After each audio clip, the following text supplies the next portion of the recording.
No, he's taking it pretty hard. Well, I'm not surprised. We've lost a good man. We have. He was more than a teacher to them. He was their mentor and their hero. Certainly let's excuse us. We're going to find our seat. Bridget. Marion. Hi. Hi. Isn't this awful? It is. Very. I'm very sorry. I know how much you liked him. Thank you. Marion, why don't you come over here? Sit with us. Hi. Oh, my God. How are you feeling? This is so sad. Yeah, I know. It is. How are you? Are you still feeling dizziness or anything from yesterday? I'm a little sore, but nothing could keep me away from this. Yeah, well, I still feel really bad. I cannot believe that I backed into you with my car. Forget it. I already have. Lucy, it would be very nice if the two of us could get away sometime and talk. Sure. About Patrick? If you have time. I know you're busy. No, that's no problem. I'll take the time. Yeah, Lucy and I are available to you anytime. Okay? Thank you. You're very kind. Sounds like things are starting.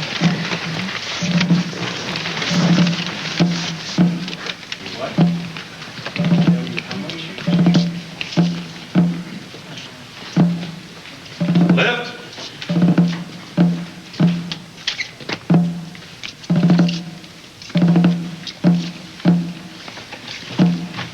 Right.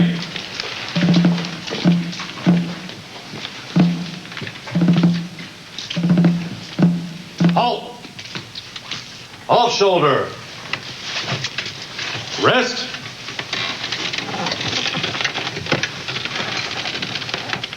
On the street. But we all knew Patrick was just that kind of cop. He could quote statute verbatim and knew the letter of the law better than most judges. At the same time, he could still see the shades of gray. 3 years departmental leader in arrest to conviction ratio. I wanted to beat him, but I never did. Patrick used to tell me the art isn't making the arrest, but making the right arrest. Even as a detective, he was still happiest in the field, doing the work of a regular officer. The night of the 5th Street fire, most of Springfield were thankful that he was there. But it wasn't enough for him to be the top cop. What struck me most about Patrick was his desire to get better, to be a better cop tomorrow than he was today. He wanted us all to be better, so he became a teacher. Most of the uniforms in this room can attest to how good a teacher he was. To honor him, his last graduating class will hold their swearing-in ceremony, which was scheduled for tomorrow, here and now instead. The day before he died, he told me that this was the best cadet class he ever had. Cadets, fall in.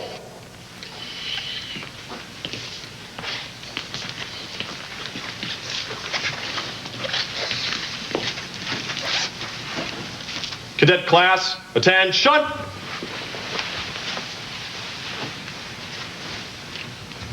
Raise your right hand and repeat after me. I hereby pledge and declare. I hereby pledge and declare That I will do my utmost to defend and support. that I will do my utmost to defend and support The Constitution of the United States. the Constitution of the United States, The laws of the state and the township of Springfield. the laws of the state and the township of Springfield. I will loyally obey my superiors I will loyally obey my superiors as I faithfully discharge the duties of a police officer in the Springfield Police Department. as I faithfully discharge the duties of a police officer in the Springfield Police Department To the best of my ability, so help me God. to the best of my abilities, so help me God. Officers, hand salute. Officer Cooper, I believe you wanted to add a few words on behalf of the class of 1995. Thank you, Detective. It's really hard to say the words that need to be said here, because the person who really deserves to hear them is no longer with us.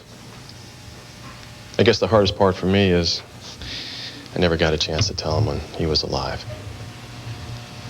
So here you go, buddy. I hope you're listening. You're the best detective, cop, friend I have ever known. And I know you always wanted us to do better, and you certainly wouldn't take no for an answer.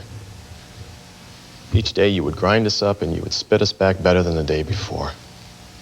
I know we butted heads over this, but as I stand here today, I can honestly say that you knew exactly what you were doing, and no one could have prepared us for the job better. I know you're all probably wondering why we didn't toss our caps at graduation, and there's a reason for that. Because our work's not done. We, the class of '95, will not rest until Cutter's killer is brought to justice.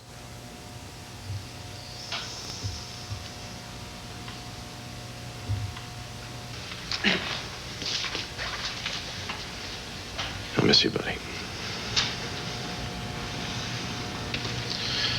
Please rise and join me in singing Patrick's favorite hymn, Eternal Father, Strong to Save. You will find it on the back of your program.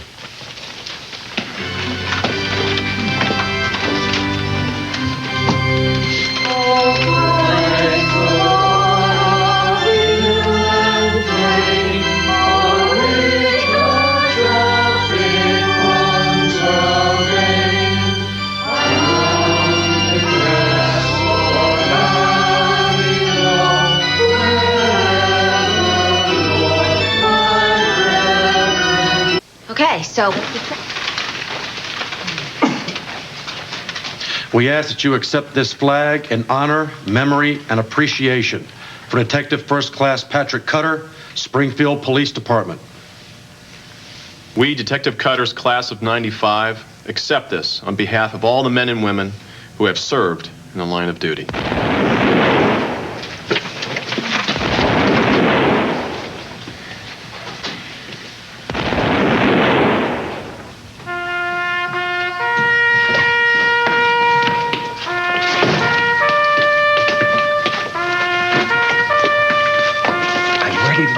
Takes to keep Alan away from Rebecca. I don't think I could live with myself if I didn't. Shh.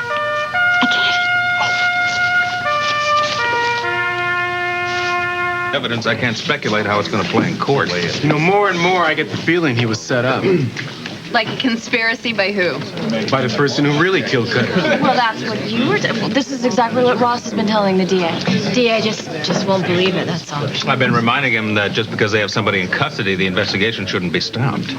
So you think Marcus was just unlucky, got there right after the crime was committed? That's exactly what I think. Well, that's what Marcus told us. He said that when he got there, Patrick was still alive, and the reason that he touched the knife was that Patrick begged him to take it out. Oh, okay, that was a little too much information. A little more than I needed. Whew.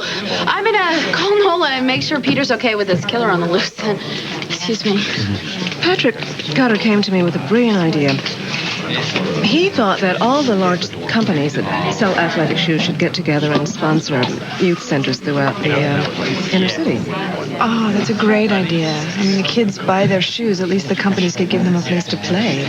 Yes, he had that all figured out. I think one of the centers should be named in his honor. Why was he killed that way? Yeah. All these killings are just so senseless. Are we talking about Marcus? Darling, I know he's a friend of yours, but you haven't known him very long. I'd like to speak with the officer who arrested my son, Marcus Williams. Excuse me. Hello, Mr. Williams. I'm Detective Levy. Patrick Cutter was my partner. I'm truly sorry for your loss. This must be a very rough time for you. I've been there. Is that right? I lost my best friend and mentor to violence. I wanted to strangle the world when it happened. I'm asking you not to let your grief cloud your vision. Exactly what are you trying to say, sir? I know my son as well as I know anyone. He could not have committed this crime.